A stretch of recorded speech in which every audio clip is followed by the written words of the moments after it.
Wonderful. Peace, peace, peace and love, fam. So happy to have you on tonight.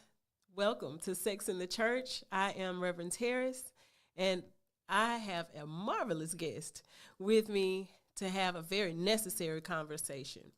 As we all know, it is Black Love Month. Black Love Month is categorized in a lot of different ways, but tonight we're talking about it from the standpoint that Black love is Black history. We see right now that we're in critical times, not only in family, in communities, but all over. And since we know what we're doing by banding together, we're starting by dealing with this battle of the sexist myth, this narrative that's being put on our communities, and we're going to celebrate each other. Tonight, we're going to talk about Black love and formation, and we're going to hear from none other than the one and only Anwan Boneface Johnson. We all know who he is. He is an entrepreneur, an artist, a television personality, an activist, all the things. And tonight we're having conversations about Black love and the necessary standpoint that we're taking as community leaders, as parents, as people, just spiritual people, and how we love and the meaning of that love and the radical love that's necessary for us to show one another.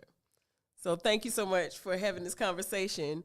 First, I want to open up with, first I want to say just thank you. I appreciate you having me. Yeah, what do you, when you heard the topic and when I asked you about it, what did you think about initially? I don't know. When I do interviews and stuff like this, I kind of try to not really like go too deep in thinking on the topic because I don't want to like have premeditated answers. I like to have like natural, organic back and forth conversation. Gotcha. So when I heard the topic, it was just kind of like, all right, cool. We're going to see how it goes and where it goes. I really don't like have a direction of what it's going to be like, but we about to see. Yeah. All right. Well, I ain't going to throw you no curveball. No, I ain't worried about that, though. I ain't worried about that. All right. So, as a say Black man who has grown up, you grew up here in Pensacola? Yes. All right. Black man grew up here in Pensacola. We had a certain understanding of love. Correct. Like we saw what our parents did. We saw what television told us what it was. In your thinking back, what are some things that you feel that you kind of had to unlearn in order to live a love life more healthily and more sound? The first thing I had to unlearn was that it's not your responsibility to make anyone happy or control anything in anybody.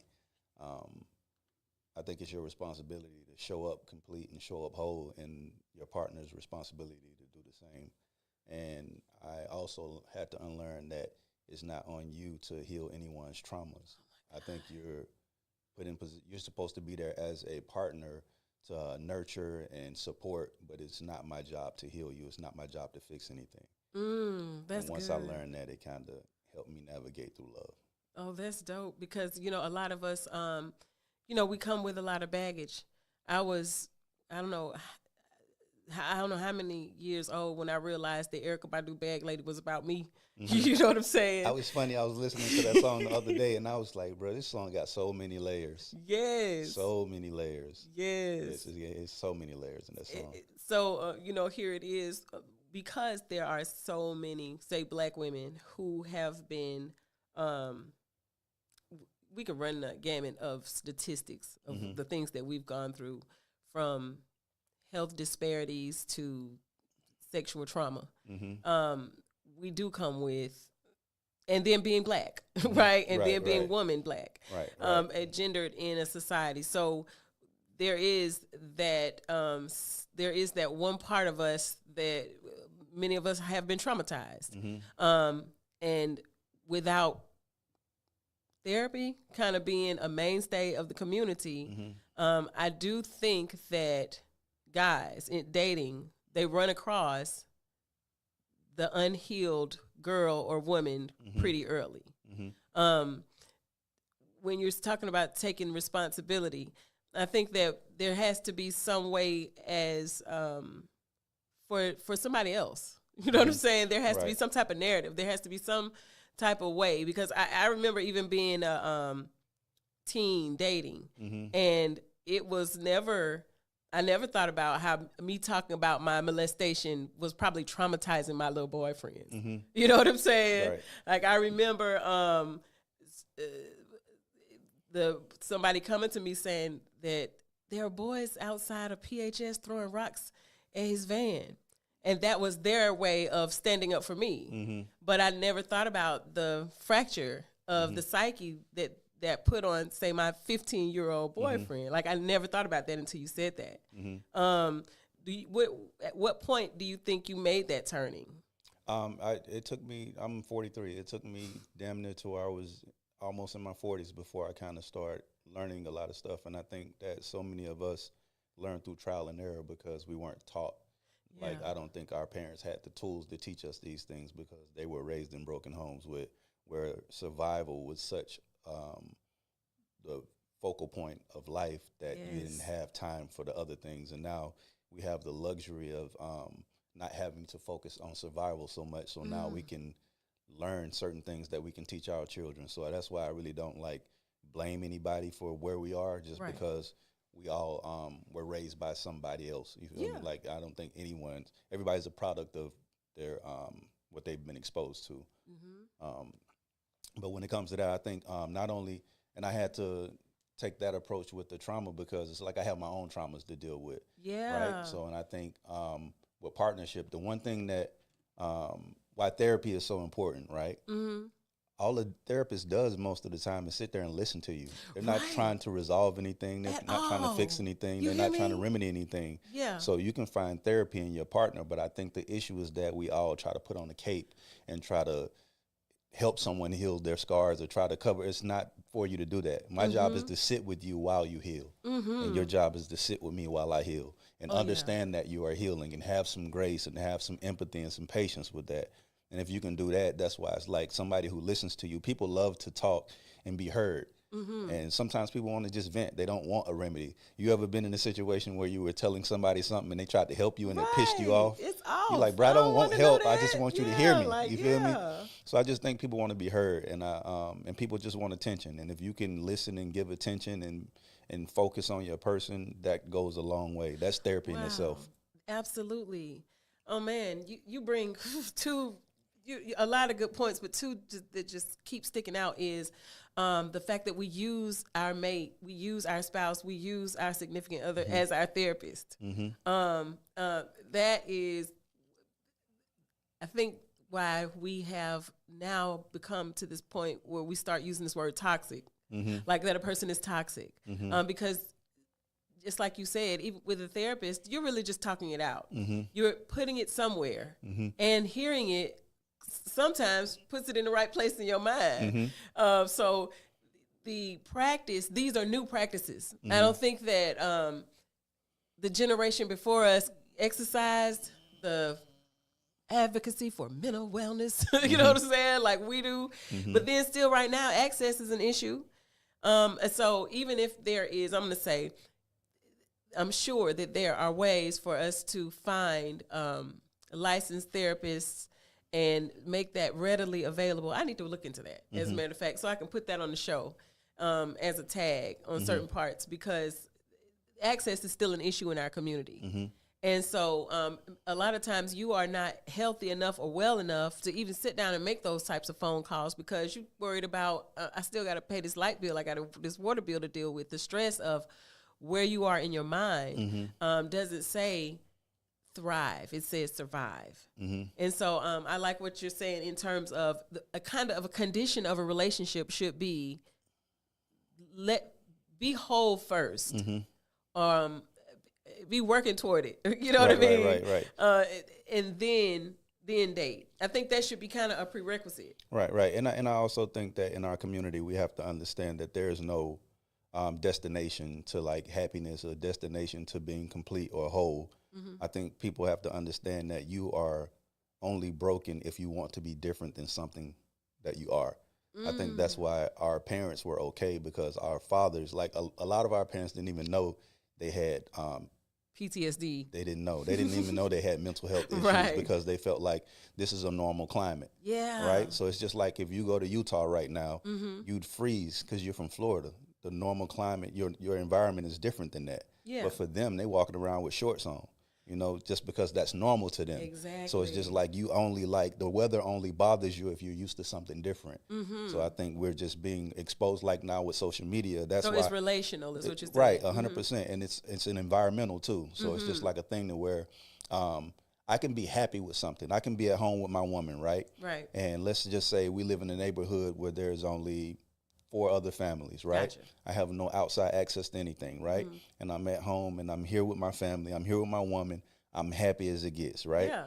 But then I log on to social media and then I see a model here. I see a model there. I see a man with 10 women here, a man with 10 women there. Now I'm Right. starting to feel like I don't have enough. You're inadequate That at this influence point. has made me feel like I should be something different or I need something different. My God. You feel me? So it's just Yeah. like I think our exposure changes how we view things and how we feel.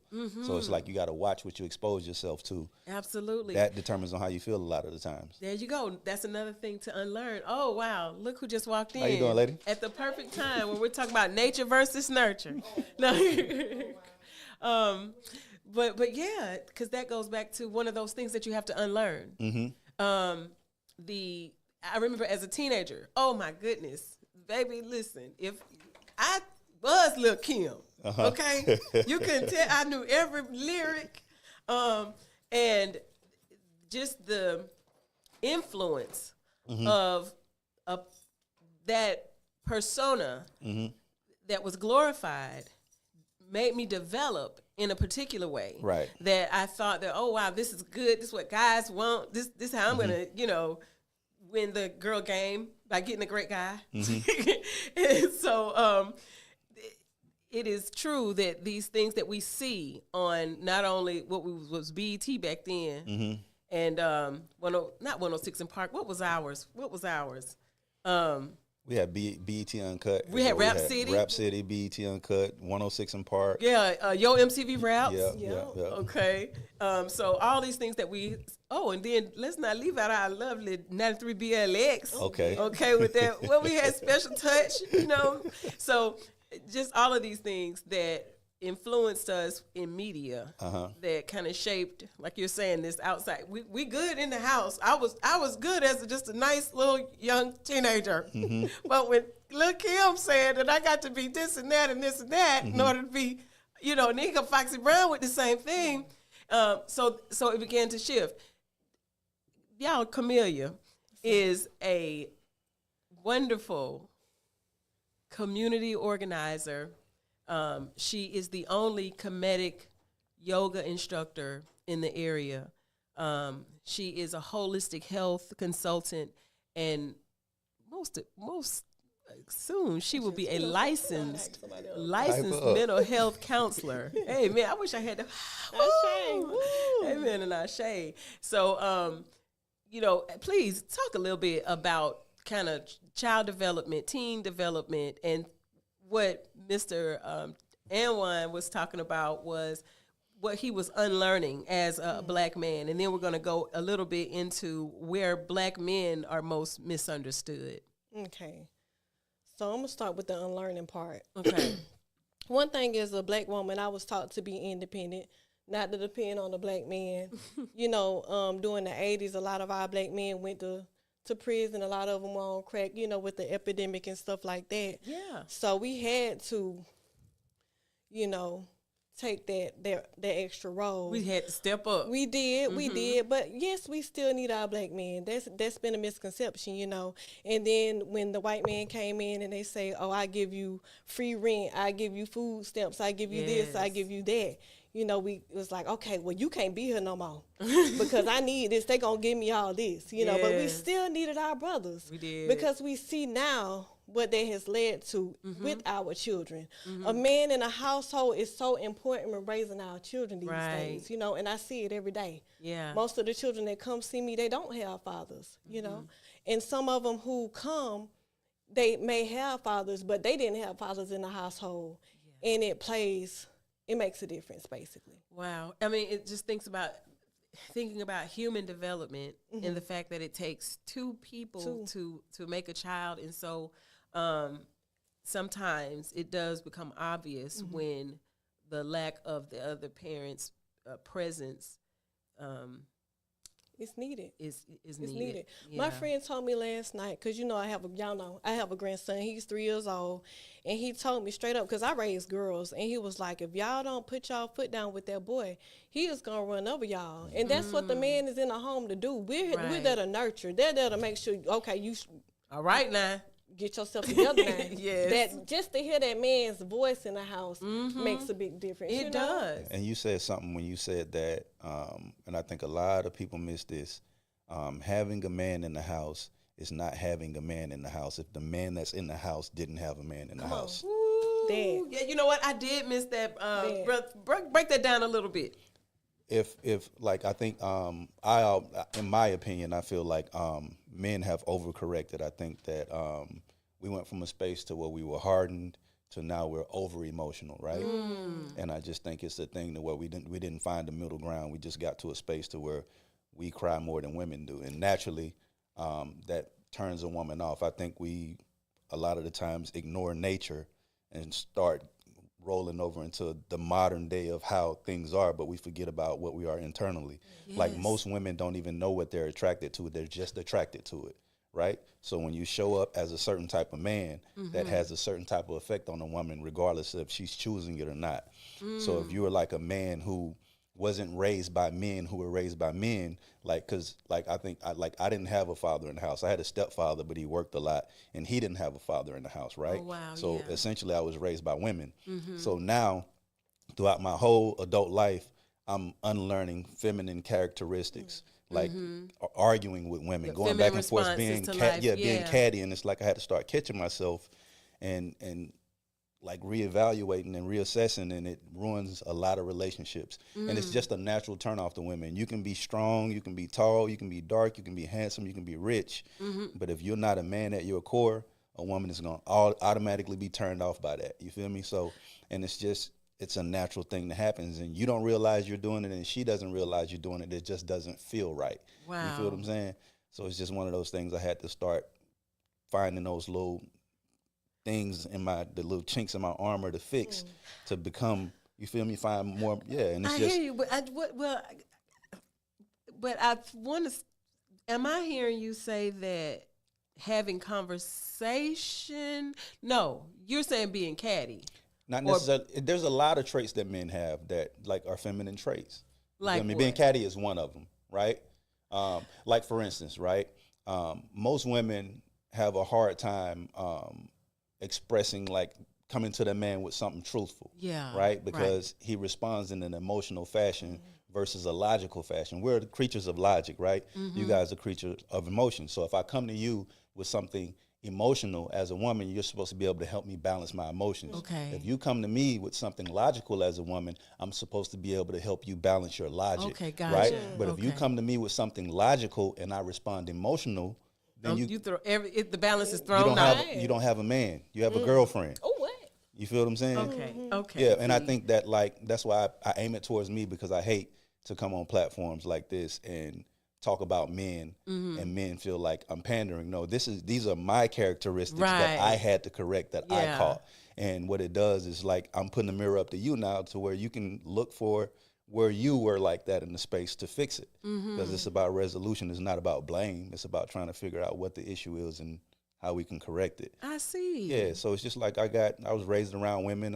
You feel me? My mom, sisters, Yeah. and I got older brothers, but they were in the streets. You feel me? So, but I will say I'm grateful that the time that I did spend around my father was like golden, because I remember almost every moment. Wow. He hung Really? around. He had they had a place called The Shop that they would hang out at and shoot pool and drink, and it was just men. You feel me? And I would go around there 4, 5, 6 years old, and I knew every one of the men still know me to this day. wow.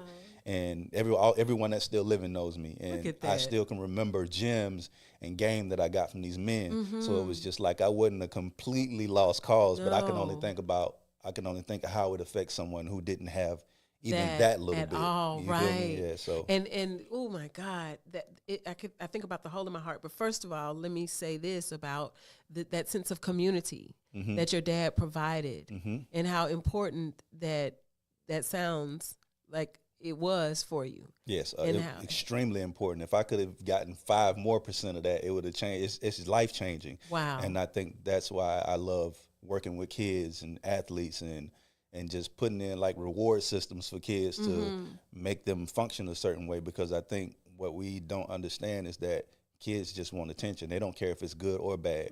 They'll take it from a gang, they'll take it from a church, they'll take it from whoever's giving it to them. Yes. Yeah, so I think like and that is so good that they just want attention. They just want attention. So it's and just like, our willingness to give it. See, that says a lot about the community around them and our willingness to give it and clap for them. yeah. And our issue too is that if they don't take the type of attention we want to give them, then we don't want to give them we don't want to attention. give it. Yeah, and it don't You work better like stop. that. Yeah. You ain't lying. Yeah.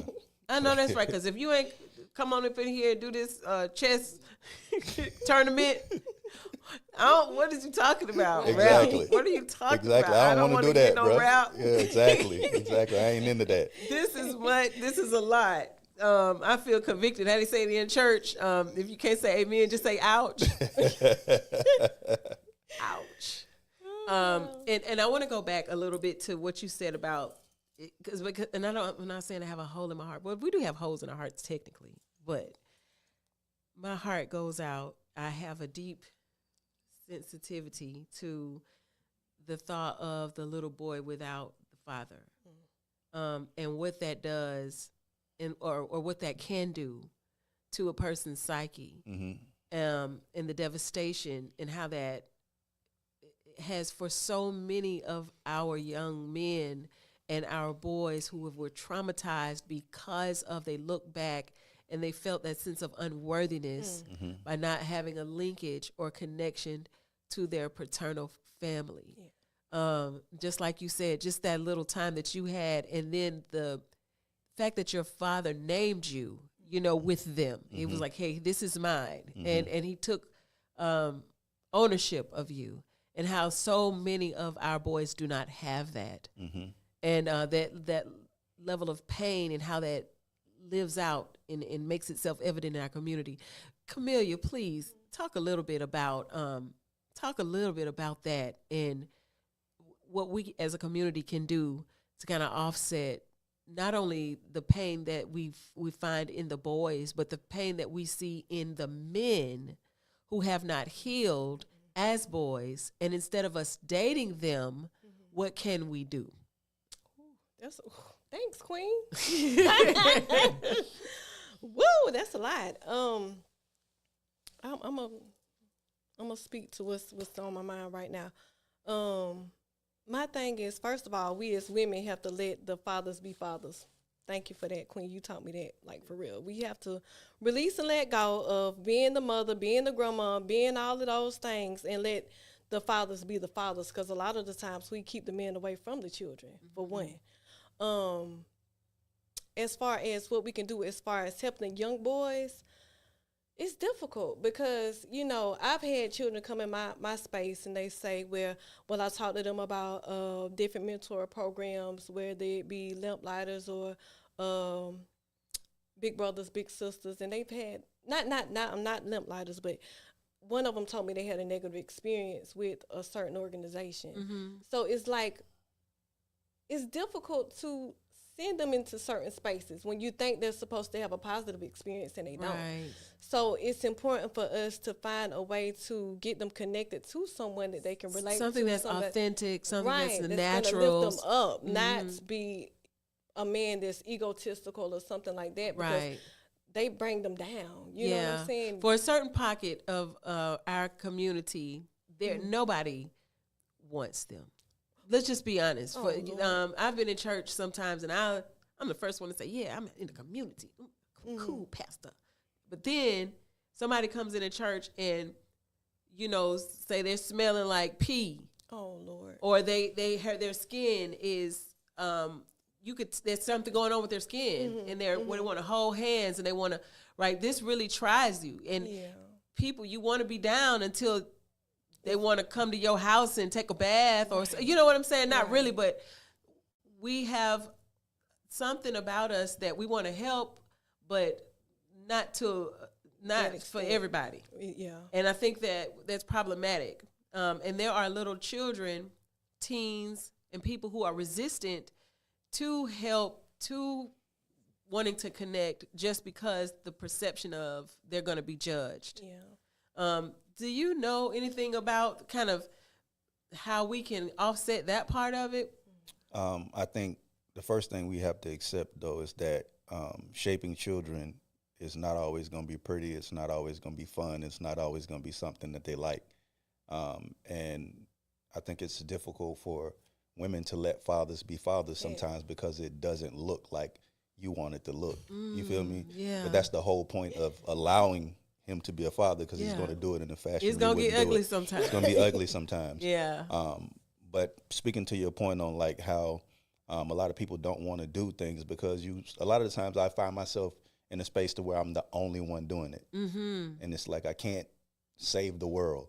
So I think community is important, to where we're passing some of these things off, to where like, okay, cool, you got the shoes, I got the shirt. Yes. You got the pants, I got the hat. Right. You feel me? You got the toiletries out, they can shower at my house. We got to do this as a community, but I think a lot of the times the help is so small and so few that we end up with 2 people trying to manage 100. Doing everything. Trying to do everything, and it doesn't work like that. And it sounds good to sit in front of these cameras and say it on the platform and get praise for it, but it's a lot harder to actually do it. When you're actually doing it. Yeah. Oh, for 100%. real. I got to speak to this too. Not just the material things as far as the clothes, the shoes. They also need help with the mental and the emotional space too. You know what I'm saying? Letting them know that it's okay to express yourself. Letting them know that it's okay to tell somebody like, I'm angry, because we have a lot of angry black boys out here too. Yes. You know, letting them know there's other ways that you can deal with that anger besides punching a hole in your mama wall. And you know, this is important that's too, though. good. And what plays off of that is that it is important that we are constantly learning too, because you can't teach if you don't learn. Yes. And that's another reason why we don't know how to help them regulate their emotions, because we don't know how to regulate ours. Because we got irregulated. We have dysregulating energy ourselves. Right. Period. So I can't. That's why it's like we all seen the memes with the parent trying to help the child with the math homework, and they don't know the math either. Yeah, so it's I just haven't seen that. that's how right it side of the internet. that's how it looks when you're trying to regulate someone and you don't really know. And you don't know you don't know how to be well yourself. Broken people are raising broken children. Yeah, you know, and that's actually what we're correcting now.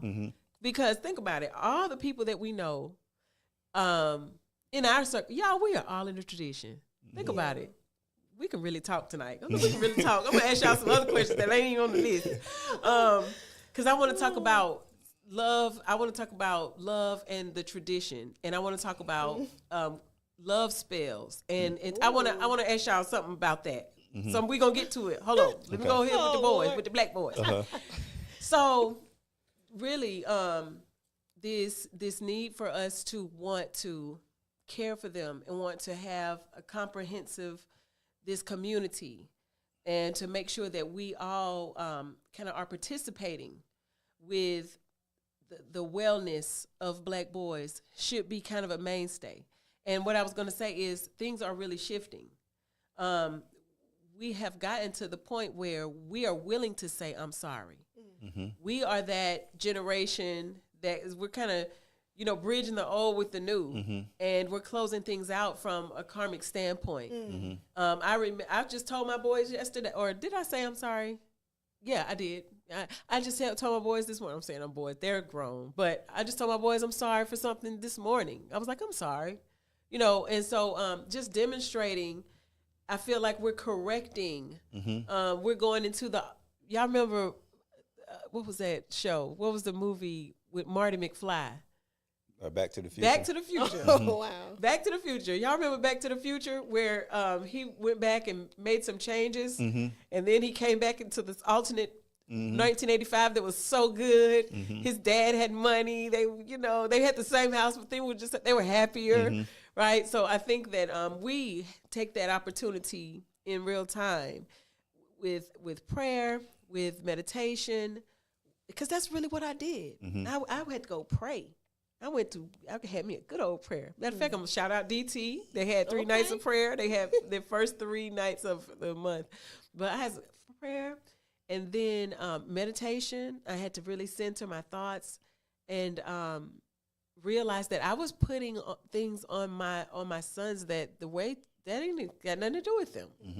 I should be directing that to a therapist, you know, and just because they're my boys, they're always going to care for me, doesn't mean that I should take advantage of that. Right. And so they're such little men they are. And so I had to call and say, I'm so sorry. Thank you for caring for me, but I didn't should have done that. I wanted to make a point on us and what we consider winning too, though, because I think a lot of the times we feel like if a child graduates and goes to the NFL and they're making a lot of money, that they made it, and then fast forward, we have a situation where they've committed suicide or they've done something like that. Yes, I think because, like you say, all of the things that you listed are important because that actually contributes to the actual wellness of a person. Yes. If my child is well and he's a mechanic, I want that over being unwell and being a professional athlete. Anything. That's it. Oh, you're right. Now I'm gonna flip it on that because particularly because I'm unmarried, right? My boys have kind of been that emotional support. But now that you're talking about the other part of it in terms of finances, I think that, and that's what I had to tell my sons. Yeah, I support all that you're doing, everything, all your aspirations, but please by no means think I'm going to blow up, okay? I ain't even sitting around here with you. It's not on your back, okay? You know what I'm saying? The need to get the family out the ghetto is you don't have that. Right. You are free to round about the cabin, okay? Right. Do your thing. Right. I love you. Whatever you achieve, it's going to be great. I'll be right there, whatever colors we're wearing or wherever we go. And so, yes, that's a necessary thing because I think also in Pensacola, there is this pressure with athletes and because we're a city of greatness. You know, when somebody quoted you in talking about how Pensacola was kind of like if you could make it here, you could make it anywhere type thing.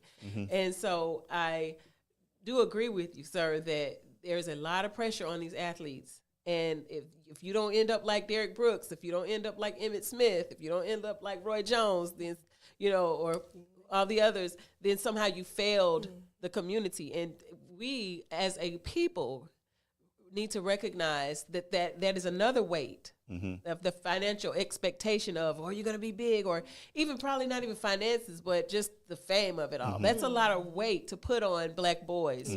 And even if you do get to a certain space, it's still not your responsibility to carry anybody. You feel me? Yes. It's not like you don't owe anybody anything. Right. And there's one Derek Brooks, there's one Roy Jones ever. So it's like to think that like the pressure is on you to be that thing. I was like that my whole upbringing too. Like if it was second place, I don't want to do it. Oh wow! I could be number 2 in the world. I don't want to do it. My goodness, I can't be number. And it's a ridiculous way to look at the world. You'll never be happy with anything. You'll never be satisfied with anything. So I just had to like start learning to give myself grace and understand that just like you set the bar of what you want for yourself, and if you achieve that, then that is fine. Like let's reel some of that expectations back. You don't have because to the goal is it. freedom, right? 100%. And wholeness and wellness. Yes. And if there is anything that I could say to the other generation of athletes or people coming up, you don't have to carry it. God's got you. You know, God's got you. And have fun and live freely. Period. So look, go to the tradition real quick, y'all. For those of us who've had EF, and I've had EF since I was in my early 20s. I think we are it's kind of like Facebook. And when I'm saying the tradition, let me clarify this. The Yoruba tradition, Ifa tradition, us particularly who are Balewa, who are associated with Golden Harvest, just happen to be all sisters and brothers in here right now. So I wanted to ask a question. And y'all, so having work done on people that you want. Let me say this. I've not done it. I've never done it. I'm gonna say this. Well, I never asked EI to do it. Let me be honest. But I remember EI telling me a long time ago, like, hey, you might want to do a sweetener because this such and such is going on. And I felt like, no, I don't have to do no sweetener. You know what I'm saying? I'm sweet enough. I should be, what I'm doing already should be enough. I shouldn't have to do anything. And so, anyway, needless to say, I got divorced in 2016, and it was exactly what she said. Wow. And I think about sometimes like, should I have done the sweetener? You know what I'm saying? But I felt like the sovereignty of God was bigger than, I knew what was going on because I had her, but I didn't want to do anything about it. So for those of us who've always had like, for me, it's going like 25 years. Do you think that it's ethical to do work? And I'm going to say this, there are a lot of people who have done work and it always backfires. It always backfires. So just because you can doesn't mean that you should. Right. But in certain cases, do you ever think that doing spiritual work is something, we're talking about Black love, doing spiritual work is something that's acceptable?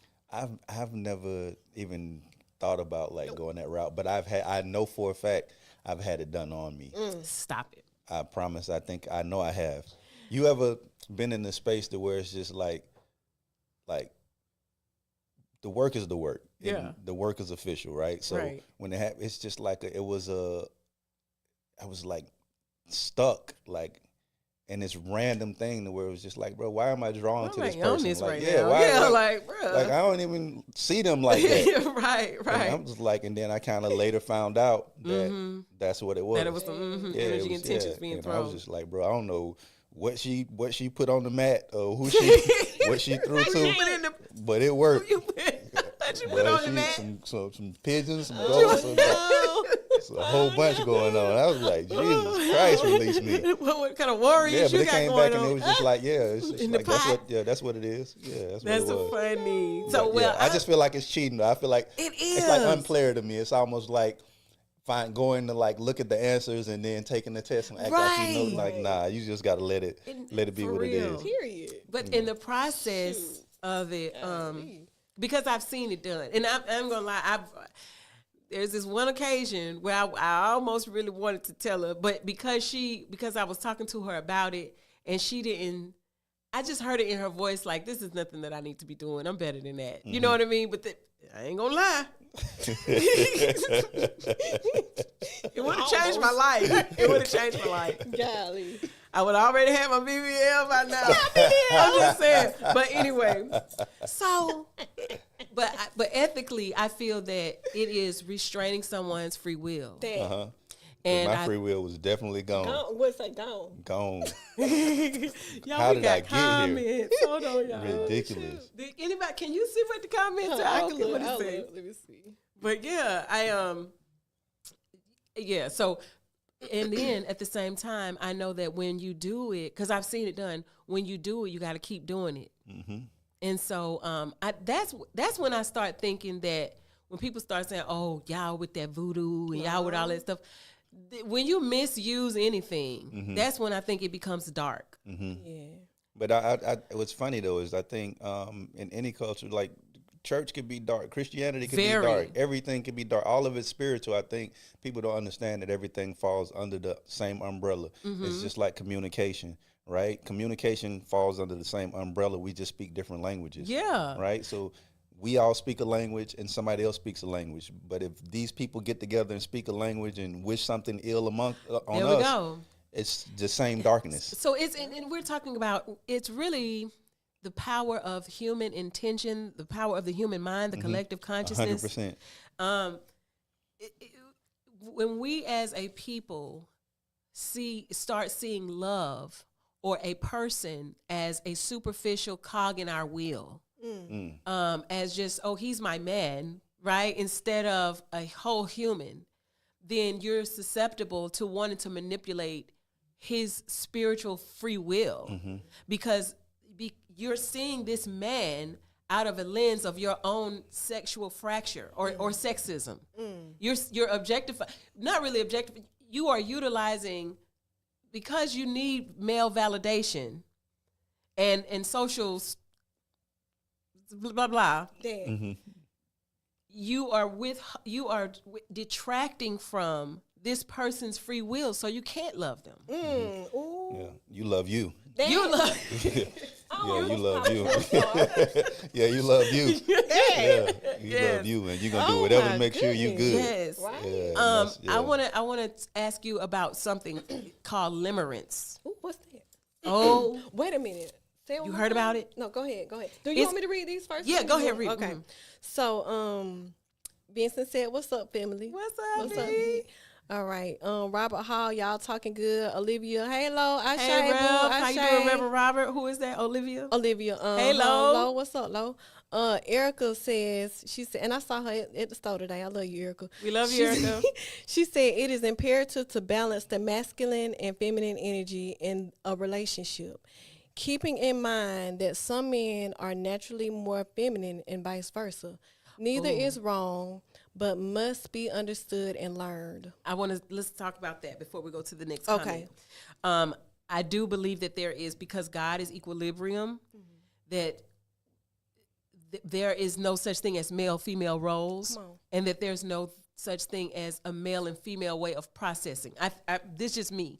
You know, I think that there are women who are kind of more out there go-getters, money makers, business oriented, and then there could be men who are more, cooking and cleaning and homemaking. There is that. There are also brain patterns, or people who are just more talkative, people who want to process, and then there are women who kind of don't want to. So I do want to put that caveat in there, but not detracting from what is you have already identified, the things that you see as a real man, and things that are masculine, and what is a standard of what you want to. But those things are based on this game, because all life is a game, right? So, and the game is like, the game starts blank. Like you said, naturally, nothing is anything. We're all programmed to think something Yeah. and feel something, right? Say it. So, but when we put this game together, this is decades and generations of rules and regulations, on right? top of it. Right. So it's just like, in this game, all of those things are true. Man. But outside of the game, like if we were raised by wolves, none of this We would wouldn't even count. have to deal with that. There would be no spirituality. There would be none of this. You feel Well, we me? would have spirituality, but it wouldn't be. It wouldn't be in the way book. that it Yeah, is. it'd be it would be a more of a natural thing. Exactly. You would be actually connected to something. Right. Right. But we're disconnected from. Because of the layers and the layers of the rules. Right. Now you're now a man is a certain thing. Yeah. Because at the end of the day, language is created too, right? Sure. So what is a man? It's a word we made up that has a definition based on the game. So what is a man in the game? Right? Yeah, the man piece. Exactly. The man piece in the Yeah. game has to do. It does this and Right. it does that. Right, I right. got And we're you. making it all up. But my I'm gonna throw you one even more than that. Down to this wig that I just bought today. Not today. Right? It's because of the pieces say, well, you're more attractive if you can, they take you more seriously. It's the game. Yeah, it's definitely that. Because a bald head could be a thing in the game. It's my thing. It could be the thing. It's my thing. But it's just like, everybody's like, all right, the low cut is the thing in the game, and then you come switch it up and like, I'm gonna tell you the most beautiful thing and what I admire about people, right? This is what I admire about people, is no matter how I feel about it, I admire transgender people, gay people, whoever, like anybody who says F the rules, Yeah. and I want to play the game how I want to play the game, Right. and this is what I'm going to do. Yes. You feel me? Yes. That's freedom. Yeah, it is. Oh my Because God. we all kind of trapped in the game. Like we are. I dress a certain way because of the game. I Right. speak a certain way because of the, 'Cause of the game. I live a certain way because of but the here's game. the thing, at But the deep down end, inside, I'm none of trying us to get are to the the finish game. line. I want it to be game over. I won. Yeah, and it never and ends. that way, It don't end. It ends when you stop playing. stop. Yeah. Yo, stop. Let me Yeah. go to this next question. Yeah. Where are black men most misunderstood? Oh, okay. That's a good question. Camille, you want to jump in while he thinks about Where it? are they most misunderstood? Where They're black not men- good fathers. In my That is mind. such a stereotype that black men are not Yeah. good fathers. Yeah. And even, I'm going to say this, because there are a lot of black men who don't live in the home, let me just shout out to all non-custodial parents. Yeah. You can be relevant, you can be, effective, influential, powerful, and emotionally present, even not in the home. Because there are so many men that for one reason or another can't be in the home. And because you ain't even here, you get a bad rap. They get a bad rap. Women and men, mothers and fathers. And so I just want to stop and just give some time for that dynamic to recognize that there is a way to that's a healthy dynamic that could be healthy as well. And there is room in our community, to me, for us to kind of highlight what that looks like in, who does that? The Upshaws. Have y'all seen the Upshaws? I love that. I love the Upshaws. He is a non-custodial parent, and it is so healthy. Have you seen the Upshaws? Oh, girl, it's good. As dysfunctional as he is, Yeah. he's still fire. Right. Yeah, he still doing his So thing. that's what I'm saying. We need to highlight. I mean, I love the Bill Cosby. I love the Huxtables. Now we know we love them. We love Claire and what was his name? Upshaws is definitely more real, But though. Upshaws, I like those types of promotions of, you know what, it didn't turn out ideal, but we can still be ideally a loving family. And I need that. And that goes to what mine is that black men don't love, and we don't value black women. Oh my God. I think that's That's a misnomer. That's something that you're misunderstood about. insanity. I think, and what's funny about it though is like I used to question like, damn, did I really like love something? And it goes to the point you made earlier where you were saying how a woman would do work to get what she wants, right? I used to always be like, damn, did I love anybody or did they love me more than I loved them? Then I kind of, as an adult, with an adult brain, I go back and revisit it, right? Yeah. And I kind of look at parts of it to where it was like, anytime I wasn't serving someone or doing something for them or performing, I wasn't worthy, You better right? stop saying performing. And then I didn't have, and then I didn't have value to that person anymore. Oh my So it was God. just like, they'll make you feel like it's not love when That- it's just like, you're not serving me, Yeah. which means I love me and I need you to love me too. Oh my God. But when I look back at it, I didn't ask for anything. I didn't need anything. I didn't See? require anything. Wow. And I never chose to leave, even though I wasn't getting anything. And I realized, like, damn, I actually loved everybody way more than they loved Then me. they love me back. Yeah. Ooh, stop. Hold up. Wow. Because we as women are taught that the love is transactional. Yep. And that girl, he came and he got me this and he bought me that and he gave me this and he did that for me. And that means that, wow, you're really loved. Like, he really values you. Right. And then the rest of us who are not, we don't have that same story.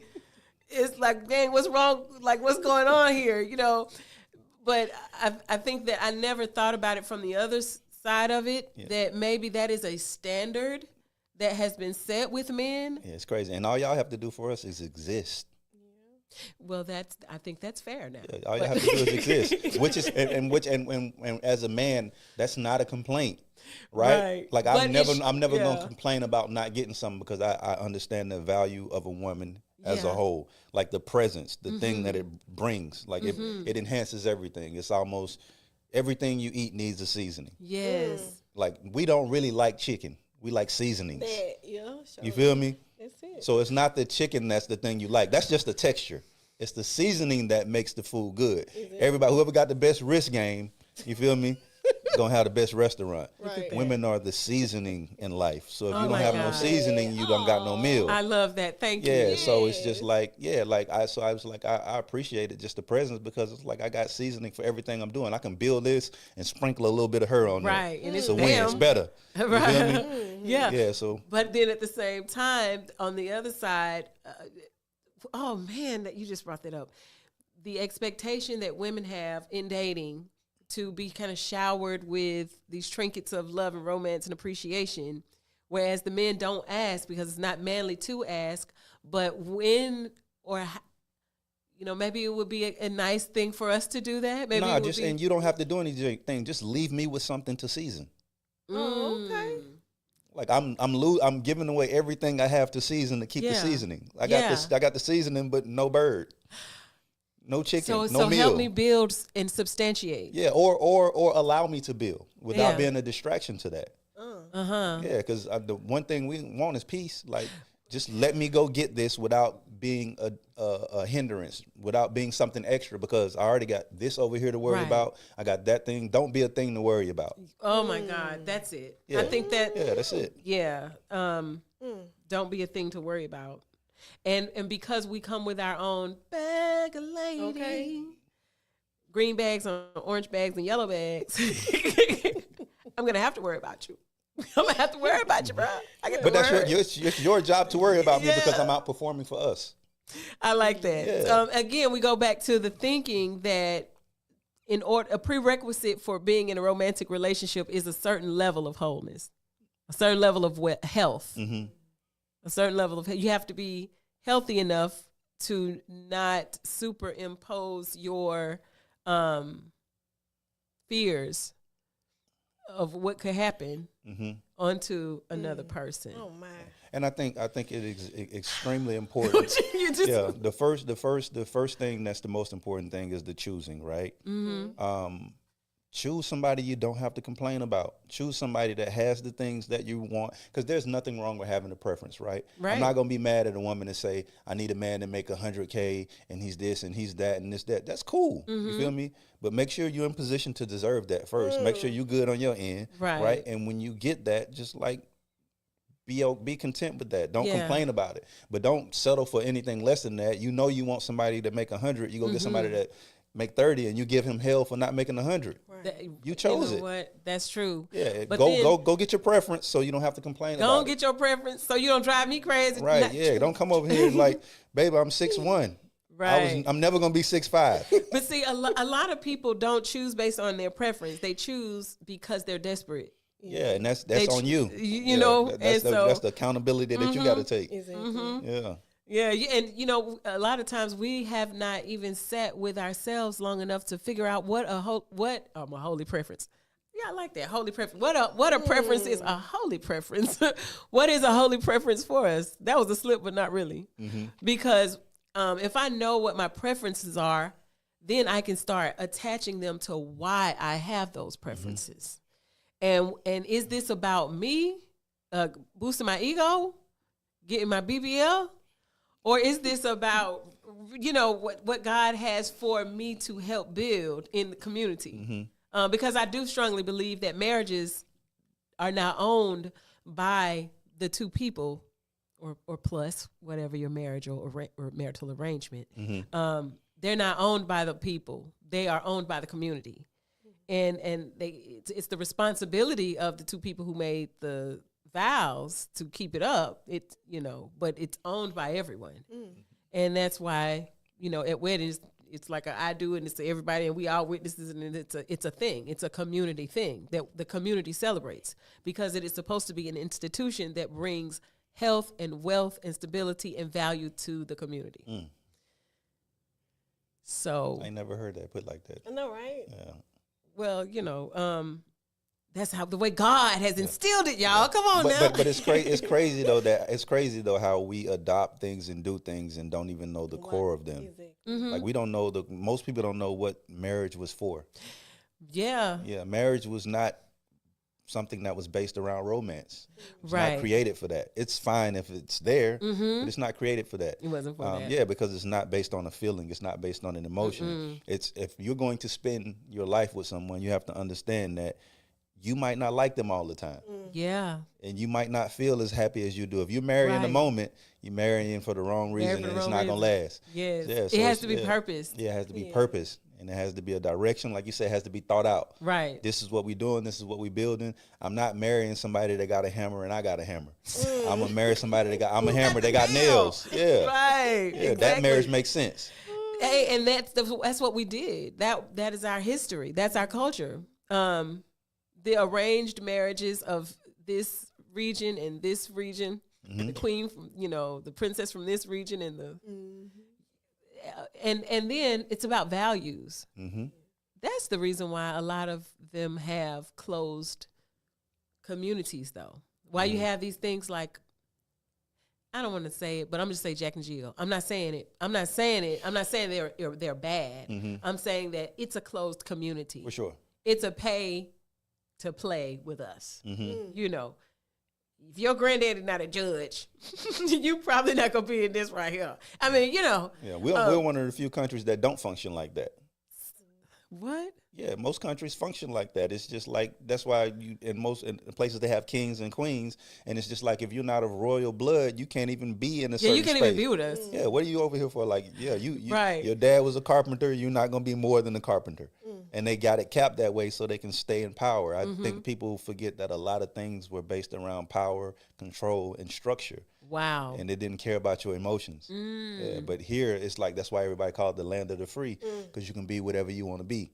That's true. Yeah. I think that for Black people, the road to freedom, say the road less, say the least path of least resistance.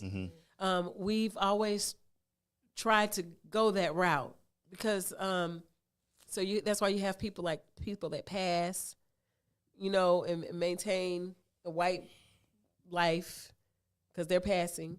You have people who go into kind of upper rooms for closed societies and make sure that the problems of poverty doesn't rain down on their families. Because if I raise you with someone who knows how to find Madagascar on the map, then you're less likely to bring home someone who's going to cause us problems later on down the road. I mean, and that's just a survivalist mentality. And I'm not saying that it's wrong. I'm saying that this is kind of where we are as a community, that the parents often look at children in other socioeconomic realities as a problem to their child. I know you ain't finna date no girl that's over there in that project, or I know you ain't, you know. And it sounds harsh, but it's like what's also harsh is having broken families and broken homes because you didn't make good decisions. And like, it sounds harsh, but as a parent, it's on you to make sure your kid knows like reality, because we go and do things based on our emotions all the time, and our emotions get us in trouble. Right. So it's just like, there has to be some logic and reality to it. And that's just how life works. But I like when you say reality, because that goes back to the stereotypes too, because you know what I think about? The Evans. Remember the Evans? We're not we're moving on up, but what's the name of it? Creep in your head. Yeah, good times. Yeah, a good time. You know, good times. Yeah. They were a value strong family. If you get one of them children, you got somebody that believe in God, that's gonna do the right thing, that's gonna be honest, right? So there are so many families that live in poverty that have strong values, that are not sold out for Christ, or not so churchy that they are forgetting about reality. Like, you have that, but you have, because there is a extent of people who are in poverty that because things are so bad, they're living in the pie in the sky. And even on that show, though, if you watch the show, when it was time for the daughter to date, there was a check. Like, what does he do? Bring him by the house. Let me see how he is. Yeah, it don't matter who. It didn't matter who she was dating. Right. It was Or like, the bring him by. Guy, right? Yeah, it's just like, we're gonna do a check on making sure he's worthy of you. And I think that's why families got involved in marriages. Like you said, it's arranged. Yes. Like, I don't care. Okay, cool. Yeah, y'all own this palace and y'all got these things, but let me see what kind of values y'all got. Exactly, and that's what it is. Yeah. It's about values. It's never been, for us, it's never been about how much money you make. Because the value is going to make you money. Right. Yeah. It's the values. Right. If you have the values, you're going to be able to get the money. 100%. That's it. Right? Yeah, so that's it. Yeah, so, and it's just that a parent is always concerned because it's less likely to find value in those places. But there's always, if you're from the hood, you always understand there's always families that are out there that got it together. Right. They just out there. Right. for whatever situation, whatever circumstance, and to be so strong. You have families that, to me, because thoughts, think about this, y'all. Thoughts are not, like, thoughts don't come from up here. Thoughts are received. Thoughts are a response of your environment and atomic particles and da-da-da-da. Right? We receive thoughts. We don't generate them. So if you're in an environment like that and you have the moxie to climb out, to get your own business, to be self-sufficient, to be a positive influence and have positive impact on your community and people around you, that says something about who you are, like how strong your mind is. And when people like that get there, they always go to the top. It's always Always. That's why the athletes from here, every time we have an athlete go, they're the best. Roy Jones is the only boxer to come out of Pensacola for real, the first for real, and the best. Yeah. Derrick Brooks, the linebacker, one of the best. Emmitt Smith, best running back. Right. It's gladiator school. Yes. So it's just like if you can make it out of here, chances are the skills that you use to get out of here going to get you through anything. Yeah. That's it. That's it. We got a young boy in the Super Bowl right now, and he probably is the best defensive player in the league already. Period. Only been there 2 years. Right. Because he came out of here. Y'all, Out I of love here. it. That's it. I love it. And when you were here, you think, all right, cool, he gonna go far. But when he get there, it's just he probably looking around like, boy, this is top food. choice. This easy. And they ain't lying. Yeah, this easy. My boys, shout out my boys. My boys too. Same. Listen, where they went, they are the top where they are everywhere. Yeah. That ain't no lie. I ain't saying it just because I'm their mama. Yeah. Go ahead, Camille. You got something to read for us? Yeah. Sister Mariah said, "Peace, family." Peace. Erica, back to Erica. She said, "We cannot make our children our emotional partners in the absence of a romantic partner. Yeah. It's not their responsibility to love us in that manner. Right. It robs them of their childhood and innocence." I don't know what Lo talking about. Excuse me, LOL. I don't know what she was talking about that part, but Erica. But no, I want to talk about that with Erica. Yeah. Okay. And that is real. Yeah. Yeah, that was. I actually did that. You know, I was talking to my boys about just complaining about, and then I had to come back and apologize. Like, y'all, my bad. I'm so sorry. You know, I did not mean to put that on you. Yeah. But even though they love mama and they love on me and they care on me, but still, it just, you know, and so that's why I'm saying this generation is one that we are the ones that we're correcting the old habits of our parents. Our parents, my parents didn't even know they need anything to correct. They be looking at you like, huh? What you mean? I did what? Boy, get out of here. Yeah. Like, I ain't trying. Yeah, still don't understand. But like, it's just they didn't have the skill set that we have. I think we're a rare generation. We've got to experience the old school and the new thing. We've been here before phones and during phones, so we can look back at all eras and be kind of So we it's like, that's why we We're like the the coolest. Yeah, transitional we like the group. coolest though. They think we lame, but we cooler than all the children. It started with us. Yeah. We are the main ones. Yeah, our children think we lame though, but yeah. You know what? They kind of do. Yeah. They don't know. Yeah, they don't know. No, they don't They don't know. know. Go ahead, Camille. What they wearing now, we wore that back in 95. Right, they remixing. Yeah. Yes. Who we got? Oh, let's see. Again, Erica says, any effort to control the will of another is unethical and dangerous. Yes. Facts. So true. Renee Clay King. Oh, yeah. Oh, that's Ia. Okay, Uh-huh. Ia, okay. She said, Yeah, only baby. okay. She said, once you start to do spiritual work for love against someone, it will always backfire. Always. Facts. Because you are going against someone else's free will. Yes, ma'am. She yes, said ma'am. And we, you know, you have to grow up and learn that. Just like the brother said, you know, there are things that we do at the E-Label, but there's also things that we do at church where we say, like, that girl is fast. She going to be just like her mama. And we're speaking negative against Words. people. Yeah, the word's powerful. And even when you are praying and you, oh, man, I remember hearing prayers and thinking, like, what kind of backhand? What kind of backhand? Don't be praying for the lustful demon in the church when my mama walk in. Oh, you know, what is this all about? What kind of backhand kind of prayer is this? What's that bug? So, you know, we hurt in church as well. We just have to be responsible spiritually. We have to be responsible with our energy. Right. And I think Just because you can don't mean you should. And we have access to things. We're just like, boy, at the Elay, bro, we be like kids in a candy store. We have access to things that a lot of times we're not mature enough to even carry out. Because think about it. When you get, sometimes I've gotten readings done. I could tell me something. And I'm like, okay, yeah. But I don't have the discipline to carry it out. I mean, you know what I'm saying? So you still got to grow spiritually. Yeah. You still got to grow spiritually. Anyway, I'm going to ask y'all one more question because I can't have y'all here all night. I'm so enthralled with this conversation. But let me just ask this. One expectation that's placed on Black love that is unfair. One expectation that's placed on Black love that's that it unfair. Has to be perfect.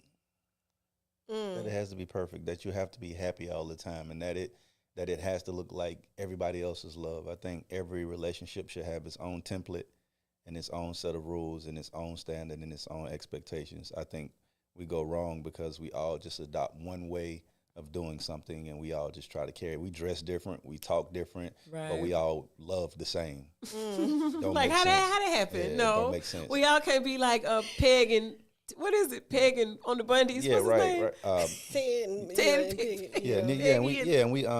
Right. We've like watched so many fairy tales and so many Disney movies. Yeah, we think that everything is supposed to be a happy ending and everything's supposed to be or what way. The happy ending is supposed to look like. Right, right. You know, right. So. And I know we have that pressure of if you are you are supposed to be rewarded for your good girlness by having a prince to come and whisk you away into the castle.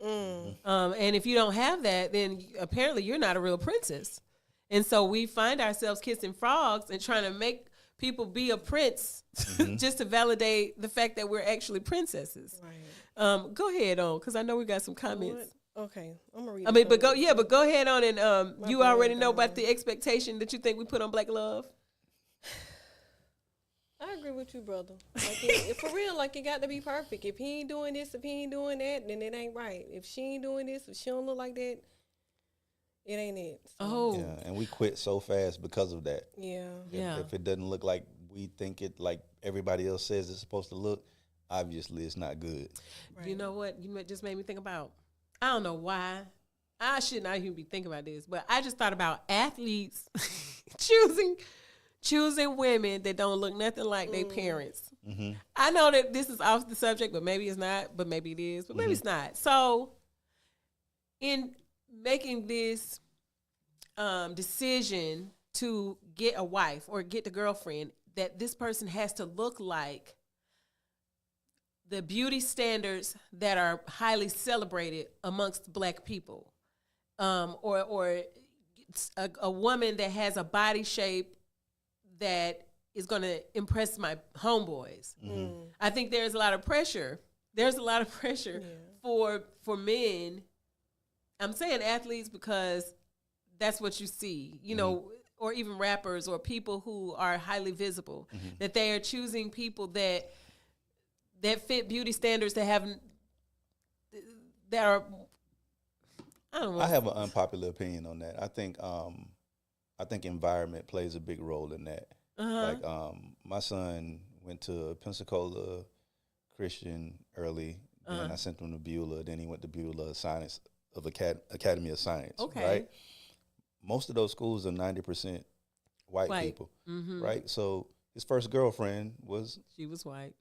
What other choice did he have? That's the environment that he was in, right? And I think also because of how we're taught to choose, right? A lot of these athletes aren't that sought after through high school. You feel me? Especially maybe the quarterback, the running back, but nobody thinks about the defensive lineman. That's usually a big dude, goofy, bad body dude. Gotcha. Nobody's on him, right? I didn't know that. All right. But a lot of these white women or women that look like that are taught to grab onto them early. And if you look at a lot of these athletes who are with some of these women, you go back to their college photos and it's the same white girl. Wow. It's the same white girl. You ain't lying. Because she was smart enough to jump on early. Yeah. A lot of times in our community, you have to be made. You have to already have it. You have to already be doing it because we not taught to like build you up. Like Black women will stick with you. I'm not saying they won't stick with you. Yeah. But like Once just you seeing, get 'em, seeing yeah. something that nobody finds appealing and picking it up and working with it, that's That not ain't gonna something we happen. finna do. No, it's not gonna happen most of the time. Right. And a lot of these dudes who actually make it, because like when, especially basketball players, Mm-hmm. basketball players go through a gauntlet of usually prep schools, Christian schools, Yeah. so they're always around white people. Okay. And white people have their claws in them from the beginning. That's how Wow. they get that far, because it's a lot of politics, Mm-hmm. right? So when they have their claws in you, everybody around them has access See? to you too. Gotcha. So if you do research on a lot of the women that they end up with, Mm-hmm. it's always women that were somewhere in the background around, or someone who got there early enough to catch them. Yeah. You don't really see them right. sign $100 million contract and go find a white woman. Yeah, They that's usually already have somebody them. waiting in the wings. Patrick It's- Mahomes been with his girlfriend since high school. So this is a machine. It's a machine. It's a machine. They got it already Yeah. set Now up. you do have your ones when you get a young goofy and one of these celebrity women get their Come claws get in on them, them, yeah. but that also plays on environment, because it's usually a square. He's not from the hood. He Right. ain't got no game. He can't recognize that somebody's preying on him. Yeah. You feel me? Yeah. They swoop in on him, and she looks like the other wives. Exactly. Right, so because this what she do. This what she do. You feel me? She prey on him. She get in his pocket. They make a baby. Before you know it, he on child support, and there it is. So it's Yeah. that's a cycle. It's a machine, and it's Wow. like one of those things where you talked about how communities have places where like you can't be in here Yeah. unless you make this amount or you do this amount. Right. You can't get close to these athletes unless you are of a certain type. You feel me? If you see an athlete with a black woman, most of the time she's been around him since the beginning. Since the beginning. Yeah, like since the beginning. right. Yes. Yeah.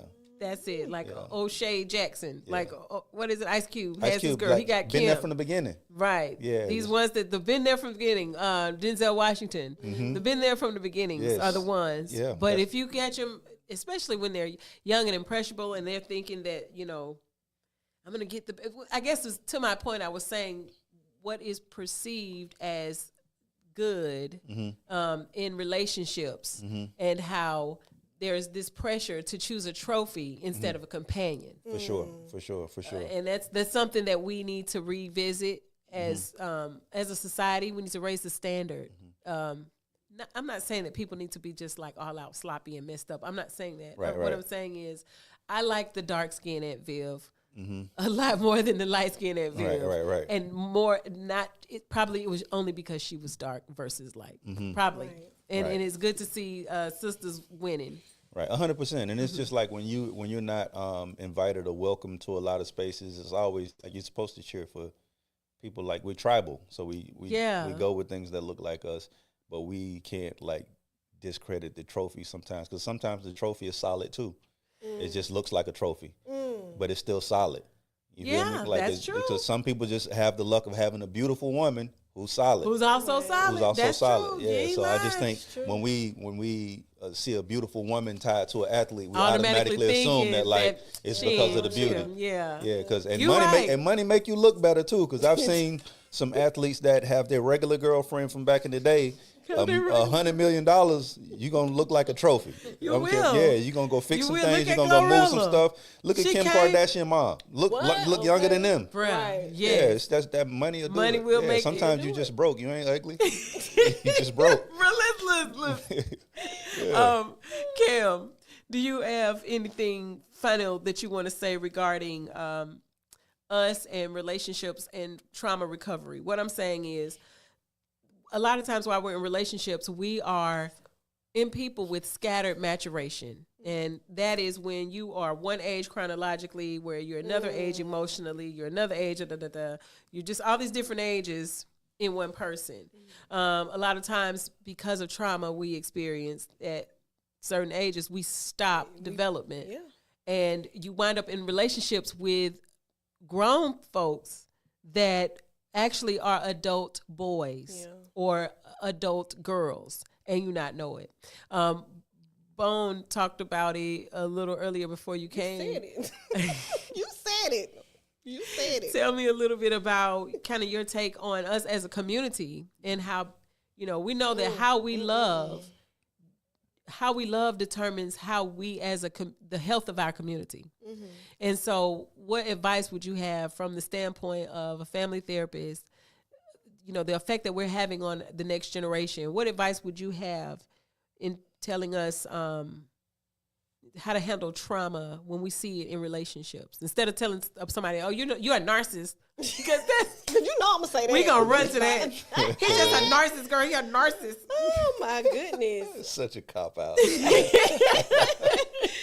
is for real though. Yeah, I but mean, instead of that, instead of taking the narcissist route or the toxic route, tell us what we could do in terms of how can we power through that in a healthy way that is functional for our community. I hope I'm just gonna say what I feel, Queen. My thing is, first off, no, self-love is the best love. Okay.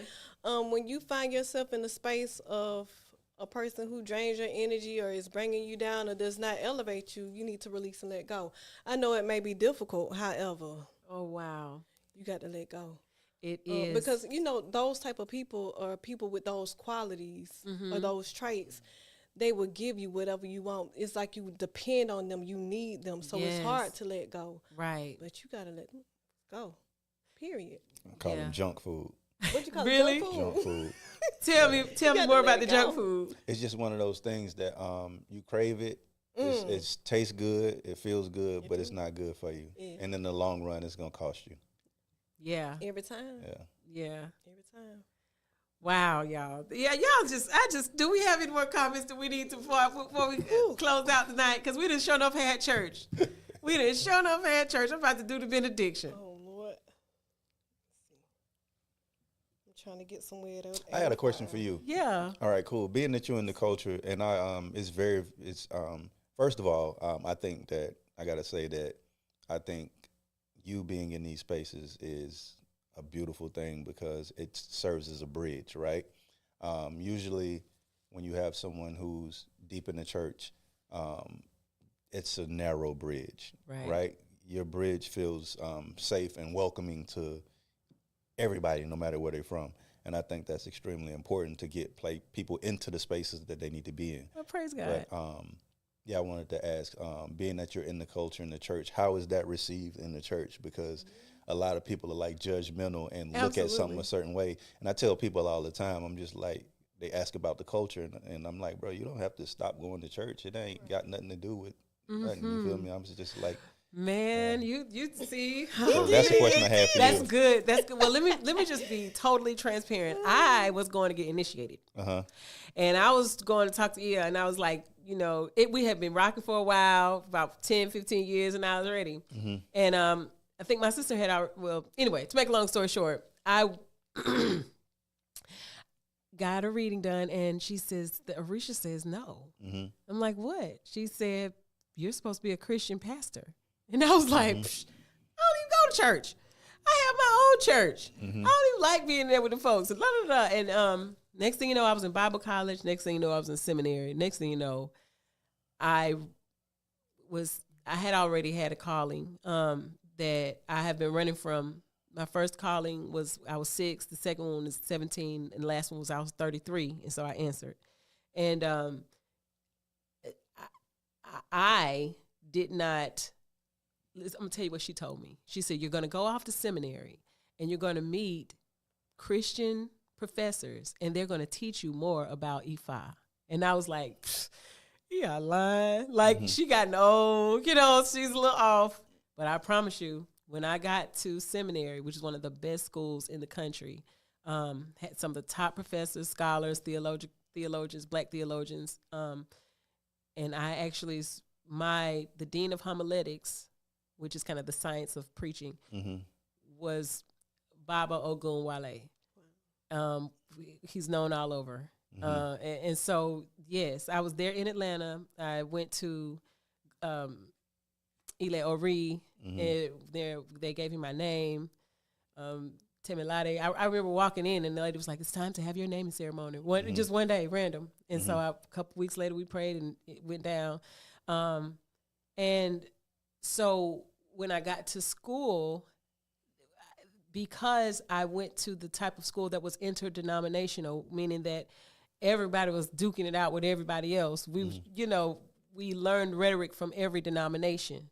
And so it kept us sharp. And it was also a very African-centered school where we studied we understand that Christianity itself is an African traditional religion. And so I, as a Black theologian, as a womanist theologian, I'm a little bit different than just a pastor.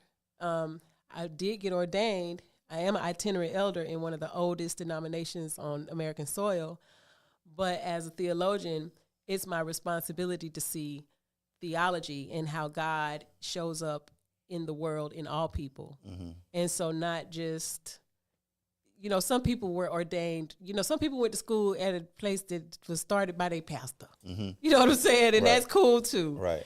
But that's just not my group. And so I was trained and educated to be a lot more universal. Okay, so it all makes sense now. And that's how you became, that's why you're the bridge, see? I said that in the beginning, it all makes sense now. That's why I was just like, it feels more, you feel more knowledgeable, not just, what's the word I'm looking for, traditional. Yeah. Like something inherited, like to where like you get to church and you raised off of the passages that the pastor read when you was little. Right. There is really no like, and I think people like you are extremely necessary because I'm someone who's like an extreme debater, right?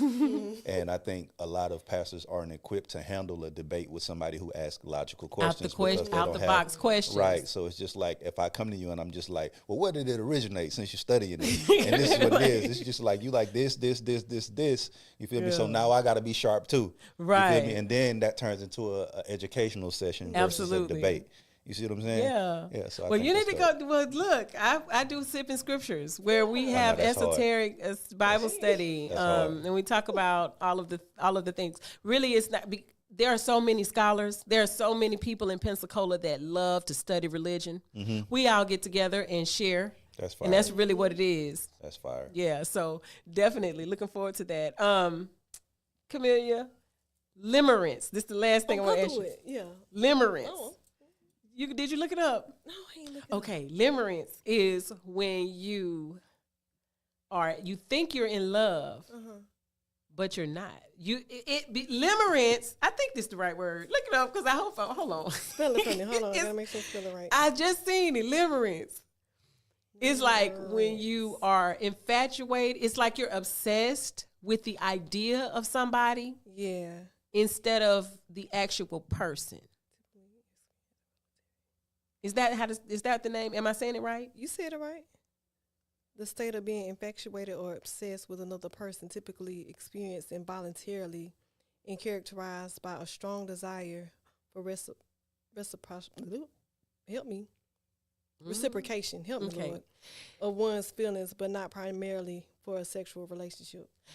Okay, look. Okay. I think that a lot of times people are in limerence because they love the idea of a person. Ooh. Not necessarily because the person in front of them is emoting or exerting any evidence of compatibility or you know what I mean? But because they really want this thing to work. Wow. It's almost like, y'all remember Weekend at Bernie's where they just prop this man up? Yeah. You know what I'm saying? Like you would just prop a person up. Or catfish to where like you just know they're not real, but you just you don't want to like break the you just like, bro, I just want to believe. You gotta know this person ain't real. You've been talking to him 3 years and all this technology and you can't get a video chat. Right. You don't want to know they fake. Right. So, I think that's something that as Black people, because we are in PTSD, in post-traumatic slave disorder, because we've studied, we have undergone the MIAFA, right? Because of the transatlantic slave trade and all of the psychological warfare that is continuously undergoing. We run around here delusional sometimes. I ain't even gonna lie, because my last past 5 boyfriends. My last past 5 boyfriends, I ain't never have not one date with them. That was my boyfriend though, and I was faithful. Well, I was faithful. You can't tell me. But I was like that when I was dating New Edition too. When I was a child, it was what it was. Right. I know when they came to Mobile, And Ralph was saying that song. He was saying, and you, and you, and you. He pointed to me. Yeah. He pointed to me.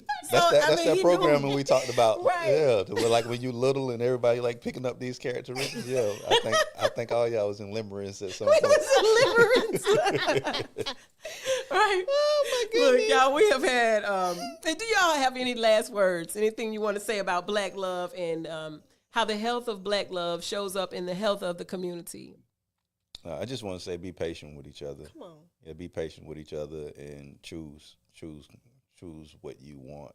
Don't let nobody tell you what you should have or who you should be with. Choose what works for you, and be patient with that thing. Yeah, because it takes a long time for a relationship that has like lifetime possibilities to develop. It's not going to happen instant. Like, and I think we have to get past the limerence stage. You feel me? Before you actually know what you got. I think So don't love like a moment. Mm-hmm. Yeah, don't fall in love with moments. Right. That's deep. Yeah. That's deep. I'm gonna just keep your heart open. Don't give up. Don't give up on us, and we're not gonna give up on y'all, Black men. You just keep our hearts open. Black brother. Okay. I love you. Yes, we're not gonna give up. We can't give up. Yeah, we love you too much to give up. Can do. Yes. All right, y'all. Well, look. What are my last words? Let God use you. Really. We don't have to. I'm gonna tell you. Big V said something to me earlier in the week. He said something like, "We don't all." What did he say? None of us got it all figured out. And I was thinking, like, thank you. Thank you, because we don't. Right. None of us have it all figured out. We have a lot figured out. We are the presence of God, and in a lot of ways, we have God knowledge. We have clairs and, deep understandings and the revealings of sacred secrets that we all know. We're all a part of God. But there are some things that we don't know.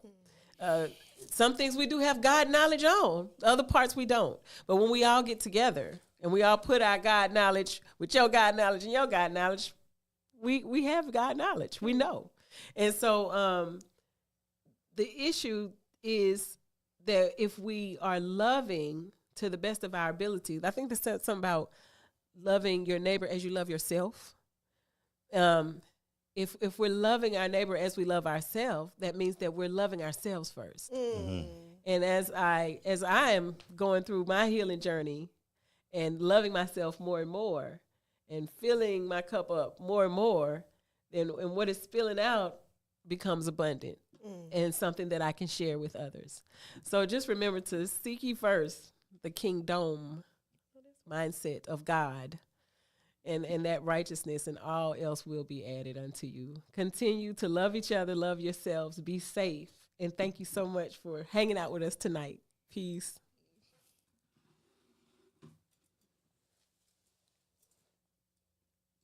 All right, well, how do I hang it up? Anybody know? Probably hit the bottom corner, Okay. the four squares down there. Yep. Okay. And now you can hit. All Yeah.